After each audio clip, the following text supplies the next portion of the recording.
So hi everybody. So this talk, the title is Nostr, the missing part of decentralization. And you can see a QR code there. So that's the same blog post I have on Habla with the same information but slightly different angles. So a little bit about me. I created a little client called Blowwater. So it's a DM-focused client. It's an OpenSet sponsored project. The URL is blowwater.app. So it's a web app. It has a mobile view, but right now it's mostly optimized for laptops. And here you can see the Damas profile link. So you can contact me with this QR code. So Blowwater has, it's a standard DM. You can chat with people, you can configure it your relays, or you can have very fast profile searches locally. We also have a very strange feature. So this is group chat. So here in this video, I have 3 instances opened. It's not released yet, but here you can see we have 3 people chatting in the same group, and this group is actually also a normal Nostr profile. Yeah, it's a normal Nostr account. So this group itself can actually post kind 1 or kind 4 to other people.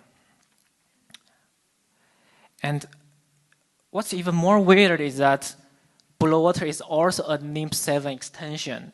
This extension is not released yet, but the idea is this extension can work side by side with other wallet extensions. So you can actually sign in, for example, Krakow with Blowwater, and you can also pay adapt people with Abby or other wallet extensions in the same time. But of course, this talk is not about Blowwater. It's about some visions I have about Nostr in general.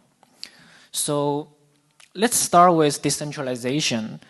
For the last 10 years, because blockchain, various kind of blockchains was so popular, so most people, when they think of decentralization, they think of blockchains. However, this should not be the only narrative we have. Because at a technology level, blockchain is created to solve the problem of global consensus. It means the problem is about the ownership and the transferring of ownership of limited resources. So Bitcoin is a very good example of a blockchain, the first ever blockchain.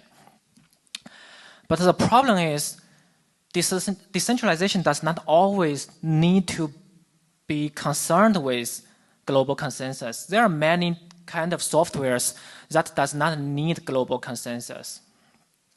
For example, this is Obsidian. It's a note-taking app. So basically, you can write down markdowns, and it will render some beautiful UI for you. And it will show a knowledge graph of the relationship between your personal notes. So it's a personal note-taking app. But it has no connectivity. There is no collaborative editing. You basically are on your own. You cannot see other people's notes. You cannot share note with anybody. And this is Notion. It's another note-taking app. However, with this one, you can share it with other people. You can have collaborative editing with your colleagues. But it has no offline mode. So the first one, Obsidian, it is offline. It works great. You don't have to have internet. With Notion, you have to have internet, and it's centralized. Now the problem is, why can't we have both offline and online work together?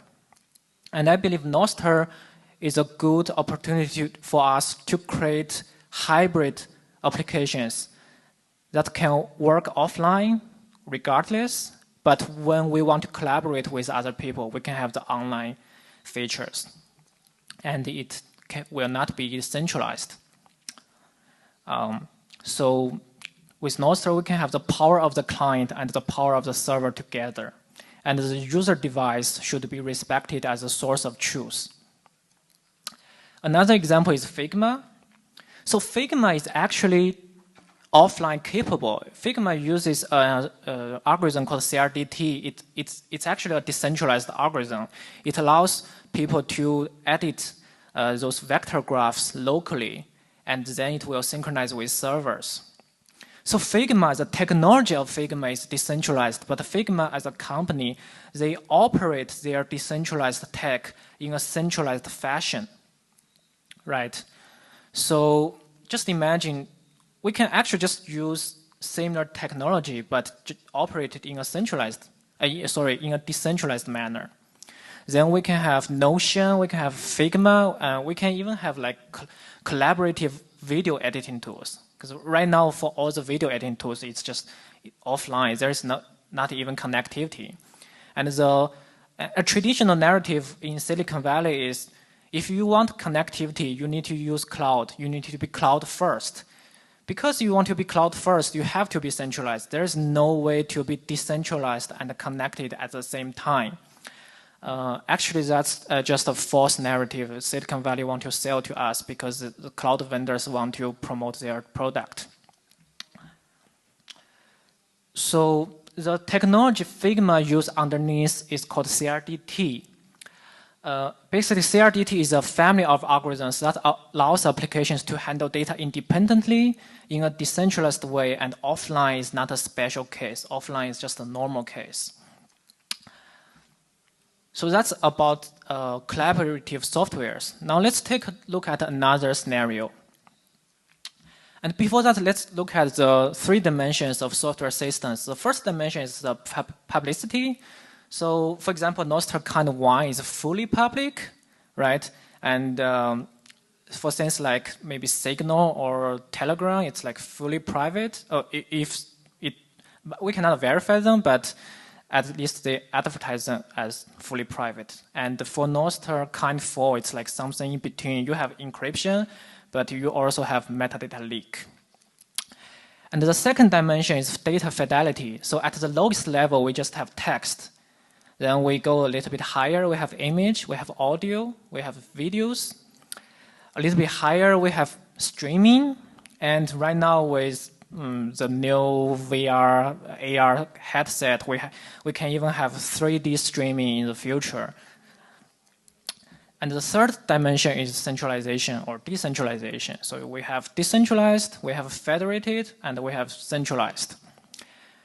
So for Nostr right now, for the first dimension, we are more leaning towards the public domain. And for data fidelity right now, it's mostly text. We have some images with data stream. We have streaming, but the streaming's data handling is centralized. So in the future, maybe we want to build the data fidelity of Nostr a little bit higher, gradually. Of course, we want to stay decentralized for Nostr. So the key takeaway here is a centralized technology can be operated in a decentralized technology can be operated in a centralized way, but a centralized technology can never be decentralized.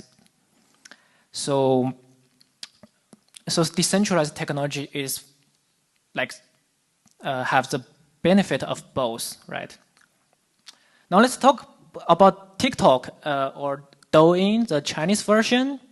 This is not my Douyin. I don't look at beautiful girls all the time. But the message here is, if I am a business owner, I need to pay 300 USD, the China version, to be listed in Douyin, just to be listed. And for every 1,000 exposures, I have to pay about 15 cents. So that's a Chinese price. In US is actually higher. And that's a huge upfront cost for small business owners. And this is another Chinese app. It's called Dianping. It literally means people's comment. So it's more like a Yelp. You have pictures, you have comments, you also have DMs. but of course it's centralized. So now the question is, can we build something like TikTok and something like Yelp in Nostr? Right now, with all the public information kind of one, we can already have images and comments.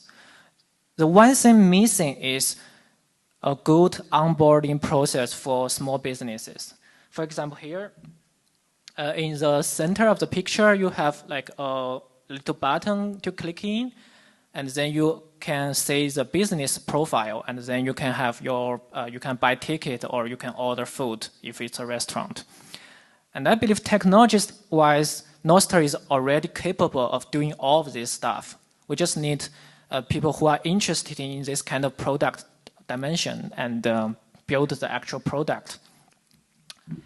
And let's talk about Visa card. So Visa is convenient for normal customers, but actually for business owners, on average, they pay 1.5 to 3.5% processing fee to just handle all the credit card payment. And that's actually a huge cost, combining with the 300 upfront payment to be listed on TikTok as a business. Now, with Bitcoin and Lightning, the fee could be much lower. And what if each business has its own Lightning node or its own virtual Lightning node? So they never have to cash out. Then there is no processing fee for them. They only have to pay the transaction fee if they want to cash out to the mainnet and from mainnet to their fiat bank if they choose to. But overall, I believe the marketing fee and the processing fee with Nostr plus Bitcoin could be like 2 or 3 times lower than the fiat solutions and the centralized solutions. And also it's regulation friendly because a physical store is in the real world, so they can be tracked. And so they can have good tax report, and there's no problem of like money laundry or things like that. So just do a recap. With Nostr and Bitcoin, we can build very useful solutions for real people in the real world.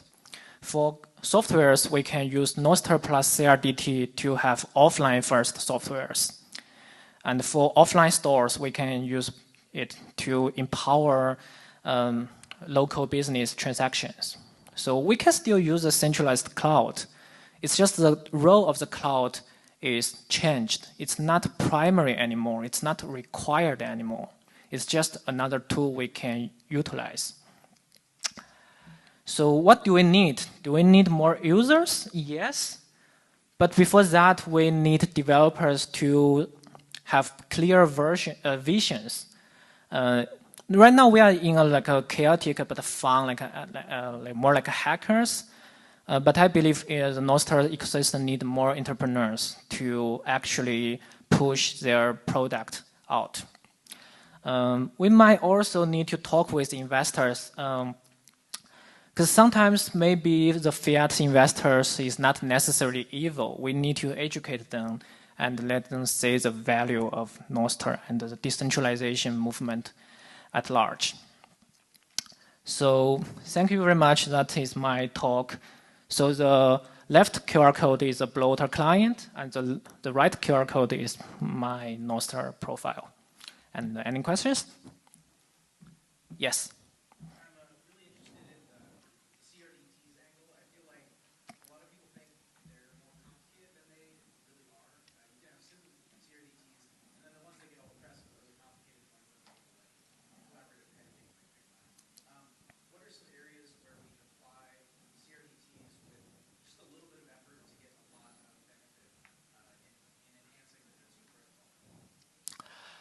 Yeah, so the question is, right now, most popular CRDT implementations are complicated, and that is true.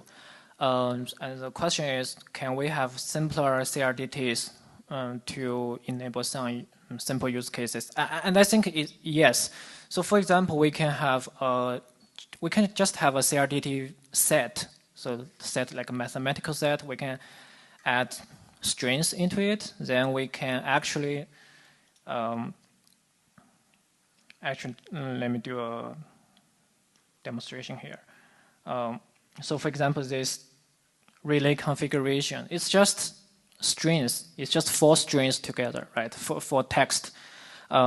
We can just use a simple set CRDT to do relay configuration synchronization. And that could be implemented in probably 100 or 200 lines of JavaScript. And then it will be also be relay friendly. I mean, like Nostr JSON friendly. But my assumption is if we want to have multiple capabilities, for example, collaborative editing, we need to use those complicated CRDTs. And maybe Nostr protocol need to have a binary format instead of just JSON. Does that answer your question? Yeah, is that something that we could potentially upgrade to gradually, or is, I mean, it seems like a pretty backwards looking path. Relays are currently governed by lists which have only race conditions. Right, right. For example, like a follower list, right? And the follower list is mutable. You want to add new people to the list, or you want to remove some people from your follow list. And right now, it's like if you connect it to multiple relays, and they have different lists, whoever gets written last just wipe out everything else. So I'm doing many experiments with that. I don't have a stable solution yet. Right now, Bloaters configuration list is binary, so it's not compatible with any other client. It's not something I want. It's just how I end up right now. We need to talk about that offline more. Yeah. So if no other questions, that will be my talk. Thank you very much.